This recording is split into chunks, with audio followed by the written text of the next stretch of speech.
Hello and welcome to Crypto Bible. My name is Elroy Welsh and I'll be delivering you a new story today.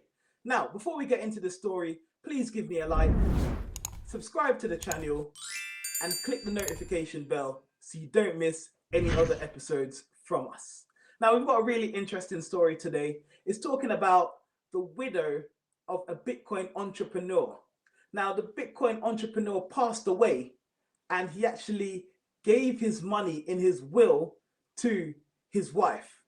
And as a result of that, he actually owed a lot of money and she is now getting death threats because they believe that it was a scam. He faked his death, like he didn't actually really die. He just took off with their money. So we're going to dive into the story. Let me pull the article up. I'm going to pop it onto the screen right now. So the title says, widow of Bitcoin entrepreneur who lived life of unimaginable luxury until husband died owing $215 million reveals how angry creditors bombarded her with death threats because they believe he faked his own demise. So let's get into the story. The widow of a Canadian Bitcoin entrepreneur who died suddenly, leaving massive debts and mysterious missing funds, has spoke out about how she was hounded with death threats from creditors who believed he faked his own demise. Jennifer Robertson, whose husband Gerald Cotten died aged 30 during their honeymoon in India in 2018, opened up about her ordeal in her new book, Bitcoin Widow: Love, Betrayal, and the Missing Millions. Cotten, the founder of cryptocurrency trading platform Quadriga CX, died under admittedly bizarre circumstances, passing away from complications from Crohn's disease just weeks after their wedding. His death came 4 days after he completed a will, which left all of his assets to his wife, including $9 million in real estate, a Lexus, a Cessna plane, and a 50-foot Geneva 51 sailboat.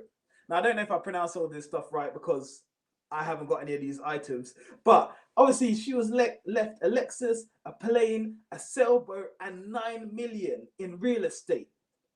And this was actually put into his will 4 days before he passed away. So you can understand how a lot of people are getting really upset thinking, I can't believe this. Like, we've invested onto this platform and this money has disappeared and we can't get it back. So we don't believe that he's actually passed away. They just thought that it was a scam. So it turns out his company kept his death a secret for a month and later declared bankruptcy after Robertson revealed her husband was the only person who had the passwords needed to access investors' funds. At the time of Cotton's death, Quadriga CX owed its 76,000 investors approximately 215 million Canadian dollars, which is 168 US dollars at this time. Now, it's actually crazy when you look into the story because you're actually like realizing why people would be angry. You know, the company actually kept his death secret for a whole month. So that's a whole month they managed to not tell anyone that there's been any problems.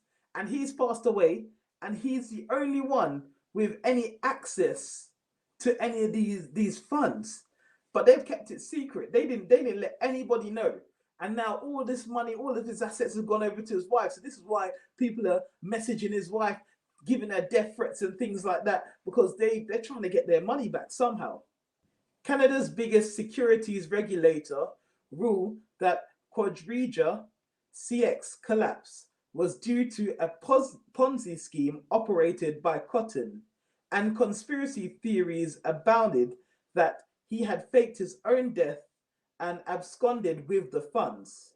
It was found that Cotten had siphoned off assets for personal use, included in the report was an image of wads of cash in his home. So that's all the money that he's got like stacked in his house. But how crazy is that? Like, they like people have actually looked into this and actually said no, this actually was a Ponzi scheme. So they're saying that it was a scam. But I know in this article, his wife, his widow, is basically saying that she didn't know about any of this. You know, he goes on to say, this is a quote that she's gone and said.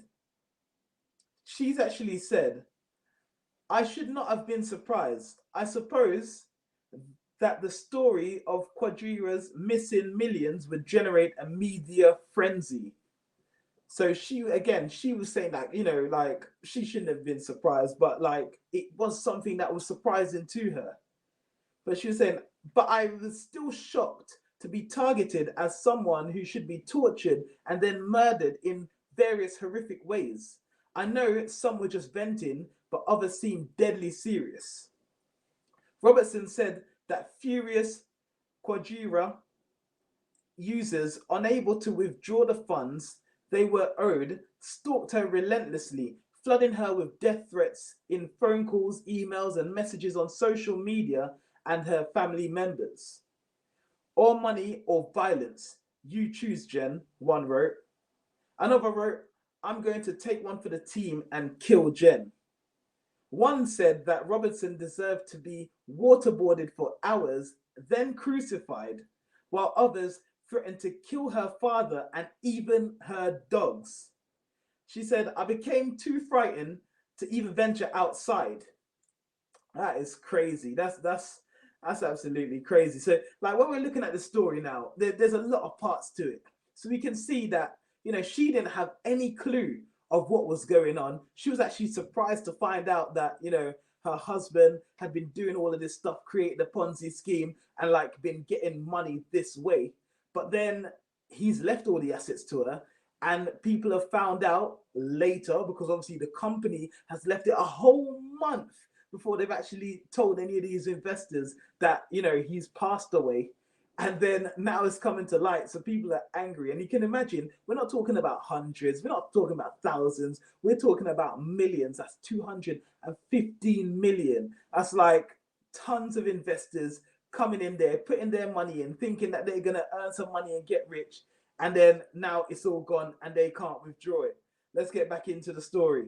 So his death certificate issued by Indian authorities has the incorrect spelling of his name. Oh my gosh, this story just keeps getting crazier and crazier and crazier. So on his death certificate, because obviously he's passed away in India, right? So this is 2018. He's gone on his honeymoon, passed away, and now the Indian authorities have the incorrect spelling of his name. And obviously this well, it says here, which is fuel conspiracy theorists that he faked his death and that Robertson was in on the scheme. So they really believe that this was definitely like, not real. Like, oh my gosh, I could see how people could think like that. So due to Cotten's will, Robertson inherited his share of the business and became entangled in the legal battles that followed. I think that's probably a typo on their part. So Robertson is obviously the wife. So Robertson, she actually inherited her share of the business and then became entangled with the legal battles that followed. She says that she lent the company a total of $490,000 to finance the company's initial creditor protection, and the amount was never repaid as the legal battle played out.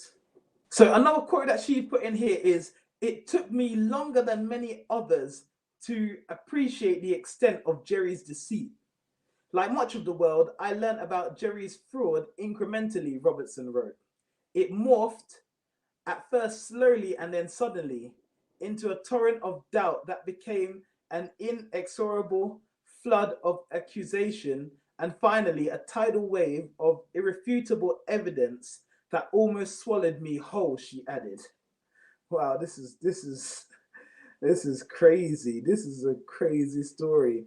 I mean, guys, let me know what you think in the comments below. I mean, there's so many parts to that story that even like I'm baffled. Like, what I mean? I read the story before and going over it again, it just, It's crazy. So do you guys actually think that he actually did pass away?